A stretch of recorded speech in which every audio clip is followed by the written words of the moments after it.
It's coincidental that this week the NATO summit is taking place in The Hague, actually. The Hague is, of course, where our headquarters of Maine reside and have been for a long time already. So there's strong symbolism here. I agree with the symbolism of the NATO. I'm proud to say, and you know it quite well, that our solutions are certified for the NATO defense. I do think that there is a matter of sovereignty and a matter of borders around this.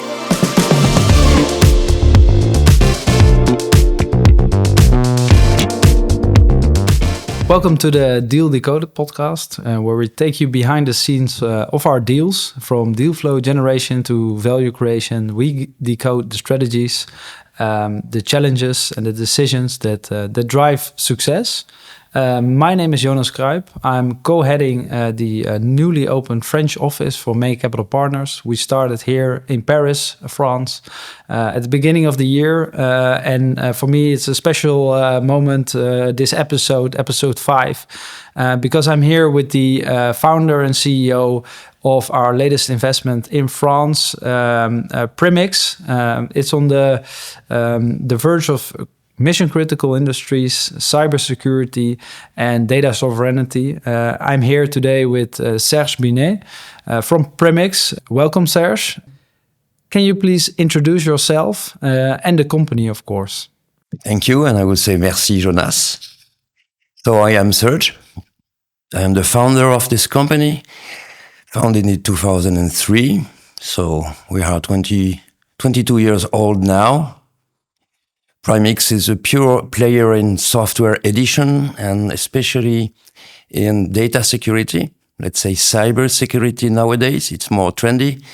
Our unique mission for now, because we will have many missions in the future, but our mission today is to provide not encryption, because encryption is a technique, a service to the user is confidentiality. Yeah. To deliver confidentiality, you use a technique, which is encryption. I'm quite proud to have been successful in this story, at least in our homeland in France, because today PRIM'X is the main supplier of so many large companies, mission-critical industries, and even the global state in France. Our solutions are deployed across hundreds of thousands of users in the Ministry of the Army, or Ministry of Interior, in large banks, in large industries. So for us, it was a success. And I am also happy that this success can be replicated, I hope, elsewhere in the world, especially in Europe. And that's why I think also we were quite interested in when we started the discussions with you. Talking about that, take me back to the moment that Maine reached out to you. How did you get to a deal in the end? Oh yes, I remember this because one day we had a problem, and because we have received a call from Maine, and we had to take a decision. You know, at that time, when I say we, I mean I, the top management, we are all shareholders. We were not ready for this. PRIM'X was not on sale. We knew the game. PRIM'X was to be bought eventually. One day, this would be the future. But at that time, it was absolutely not the case. I agree that since 2 years, we were questioning ourselves. Hey guys, what's the future? What shall we do? And we were wondering, well, the company was profitable, but not enough to go fast. How could we restart up ourselves? How could we reboost? In fact, Maine Capital came at a moment where we felt the need for a booster. A real booster who will accompany the company and the people and the management to go farther. And what challenged us at that moment is that, wow, Maine Capital Partners is dedicated to enterprise software. We are enterprise software.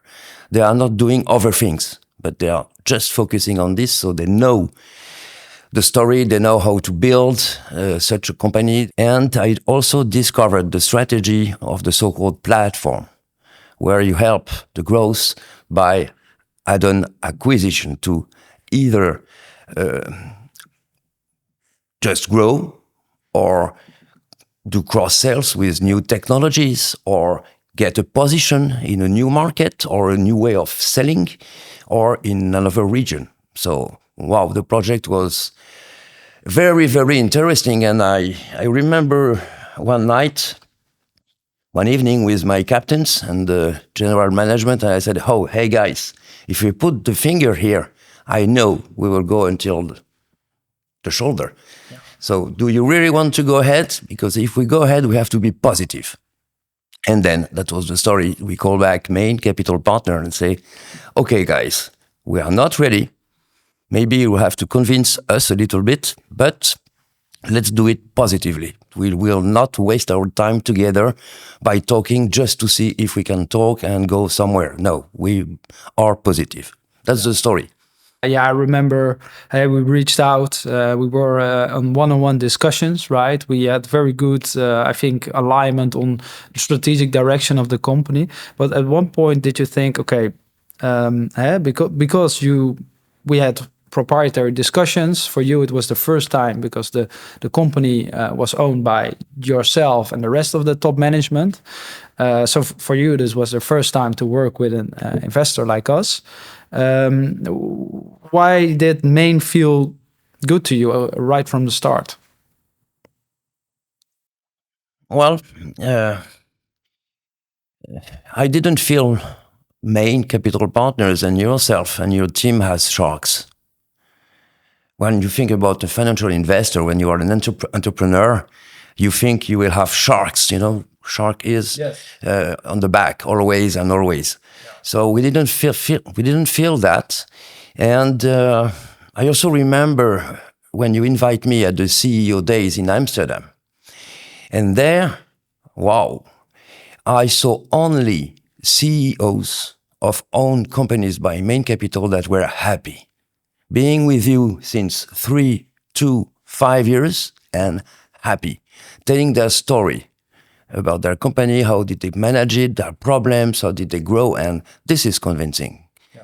So for me, it's better to have an investor which is in our field, let's say enterprise software, who understands the story and what we live. All right, that's very good to hear, and that's what we are all about. We want to bring together. That's a prime example of that is the yearly CEO event, where we bring together all the CEOs of our portfolio companies to share experiences, to network, and also tell their stories and the growth stories of that they've been through together with us. So that's always very good to hear.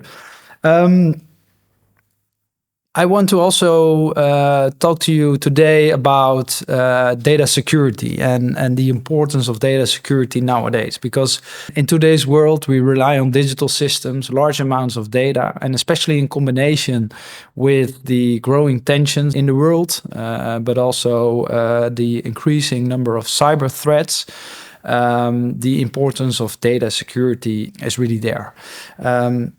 It's coincidental that this week the NATO summit is taking place in The Hague. Actually, The Hague is, of course, where our headquarters of Main reside and have been for a long time already.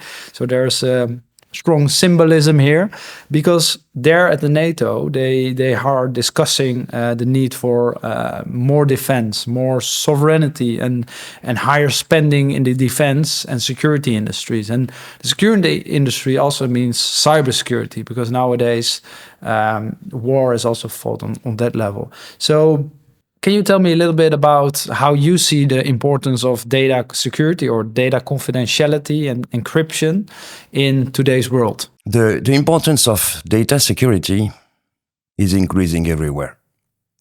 It's a matter of awareness, of course.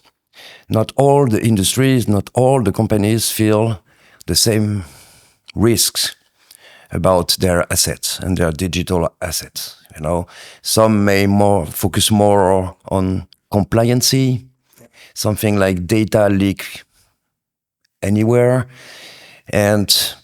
but there is always something confidential inside an organization, whatever the organization, because I'm used to say, and this is a good example always, the value of a piece of information is that the value you give.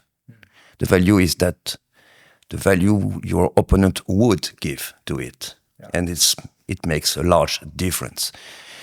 So what we feel is the raising of the awareness, generally speaking, in not only industries, I say organization, which include administration and even not so sensitive administrations. You know, the polemics about the virus and the vaccines, everything is confidential somewhere.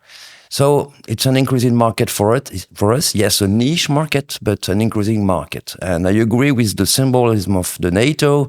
I'm proud to say, and you know it quite well, that our solutions are certified for the NATO defense restricted documents.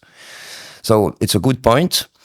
I do think that there is a matter of sovereignty and a matter of borders around this, because we talk about sovereignty, and each European country will talk about their own sovereignty. So it's not really, for now, a European vision, but everybody needs the same tools. And everybody accepts that the solution may come from another country in Europe, provided that there is a trust. And the main thing for us is to earn that trust. That's why often we work with the national cybersecurity agencies in Spain, in Holland, or everywhere to get the trust. If the product is certified to protect, like he says, he protects, and there is no trap or something bad inside, well, you have your chance.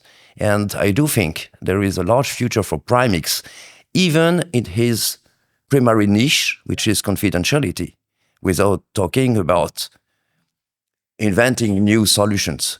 About this, we have to follow the evolution of the market and the evolution of the technique in our customers. You know, people are moving to the cloud. There are always moves and changes in the IT department, and the security needs are always different. So in the technical point of view, but let's say in a governance point of view as well. So we have to follow them. And that's why those companies are customers for PRIM'X since years, tens of years, because we follow them in their project, in their moves. Yeah. Yeah, it's. I think you touch upon a few things that I'm seeing as well, and that we are seeing at Main. Right, this European sovereignty, your position as a French homegrown European data sovereign provider, and your approach to working together with the highest level of security and the cybersecurity agencies of each country to make sure that trust is earned, because trust is very important when we talk about data security. I think it's a nice topic also for my dilemma. In every Deal Decoded podcast, we have a dilemma, and the dilemma of this episode is European sovereignty is more important in data security than global scalability. Yes, for now. I agree with the fact that being European, and we have the same thinking in Asia or in our market. They think Asian, European think European, American think American. So yes, this may be a problem in our road or in our path, but we will see. We will see, because the most important is the technology inside. It's not the algorithm. Sovereignty in our field, in my field, is encryption. Well, which algorithm are we using? We use international algorithm, most of them coming from the US, for example. Yeah. Okay. And the fact is that some governments in Europe wants to put their own algorithm inside. Why not? Encryption by itself is less than 1% of the technology. So, if we find the right path, we may go global about this. And as an example, we are working with Asian governments. We are not stopped by the so-called protectionism of within Europe and only European solutions. It's the contrary. Coming from Europe is a sign of quality. Coming from France is also a sign of quality. Being certified at the NATO level even if those countries are not part of the NATO agreement, is seen as a sign of security quality. Yes, and I think that is really what defines PRIM'X, right? That high level of security, NATO certified, and I think there's a lot to come for you. I want to stick to the technology part, and I know it's a little bit of a tricky topic because we can talk for hours about it, and we don't have the time for it. So I want to keep it short. So encryption and data confidentiality management is continuously evolving. You touched upon it just now. There's a lot of trends ongoing, and I was curious to hear what are the main trends that you are seeing and that you are the most excited about for the next years to come? Well, the main one, Jonas, is quite famous nowadays, or it is becoming famous. We talk about post-quantum cryptography. Don't want to describe what it is, but let's say it's put an algorithm which will be resistant to the new modern computers, the quantum computers. And those computers will be able to break current today's algorithm, like this. So everybody will have to change and implement new algorithm. We call them post-quantum cryptography. This is a challenge. This will change many things, very tricky. We have our research department is working on it today to, for example, to avoid the danger for our customers, we call it harvest now and decrypt later. So if you have long-term secrecy, long-term secrets, you can steal it, not being able to decrypt now, but when you get the quantum technology, quantum computer, you can decrypt. And if you want the plans of the Présidence de la République or things like this, the plans, I mean the building, the building will not change and you still have the plans. That's why we are already working on it. It's a challenge. And another challenge we have, I already mentioned it, is the fact that we have to follow our clients in their change. And so we always have to invent new solutions and new ways to bring confidentiality given the working environment of each individual, each employee, each user. So he's moving from a very big old PC to a laptop to a tablet to blah, blah, blah, blah to the cloud. So documents are moving, going in every part, and each time we are requested by our customers, hey, Mr. PRIM'X, we have put an horizontal layer of confidentiality everywhere in my organization. That's good because I know that everything is protected with the right to know managed by per department. But my financial department wants me to go to the cloud. Do you have a solution for the cloud, Mr. Serge or Mr. PRIM'X? And we have to evolve, to move, to develop, to invent, and we keep our customer, or we extend to new customers that are looking for solutions for this. Great. It sounds that you're fully ready for these future trends, and that the company is really focused on it and focused on, developing solutions in such a way that it's future proof. Talking about the future, and I want to move away from the technology part, but more focusing now on PRIM'X. So if you look at PRIM'X today, you've built quite the impressive position in France. There's still a lot of room for growth in France, right? 90% of your current revenues are coming from France, so it's still the dominant part of the revenues. But you've already reached 10% of your revenue internationally. You gained a foothold in multiple countries, such as Spain, the Netherlands, and also outside of Europe, as you just mentioned. I was wondering if you could tell a bit about how important internationalization is for you, and how do you see the future of internationalization together with Main Capital? I have a dream. What we have realized in France, we should be able to do it in any country in Europe. We started with Spain. We had a good success in Holland, but it's only one deal. We have to. Well, the first one is always a luck. The most difficult is the second. When you have the second deal, yes, you're good. So we had a chance, but we have to develop this. And well, the project with Maine is this for me, really to be able to replicate the success in France. This will be a real success because I like your point of view. 1 + 1 must become 3. Yes, and that's indeed, it's good to hear that we've talked about this many times already on the buy and build strategy that we have together, and that can accelerate, of course, the international ambitions that PRIM'X has, and we're very glad to be part of that. And we have various ideas, and we're already speaking to a number of potential companies that we would like to add on to the group. So great.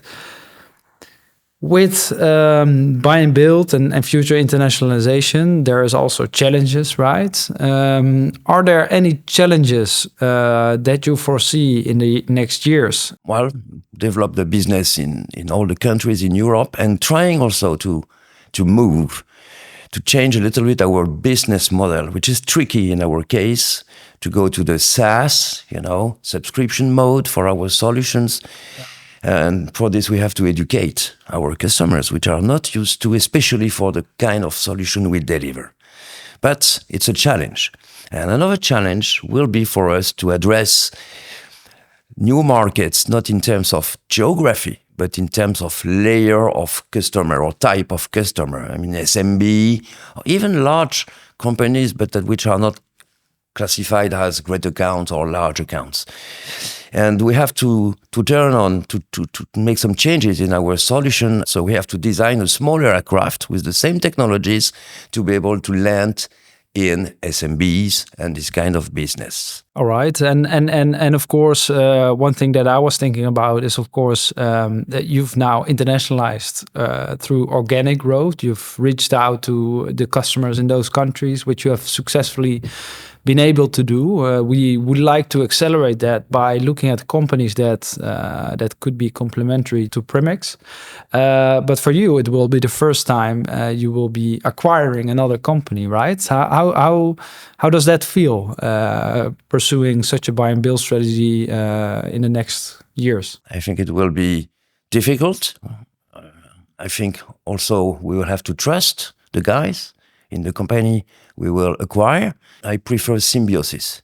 Yes. So and there comes the 1 + 1 is 3 into play, right? You want to do an add-on acquisition that really brings the group forward, and customers see, of course, the value of such a combination, and that's of course what we aim for. We are very proud to be backing PRIM'X in this new journey. I have one last question for you. If you had to give a piece of advice to any CEO, he or she might be listening in right now, who is considering private equity for the first time, what would be your advice? Take it.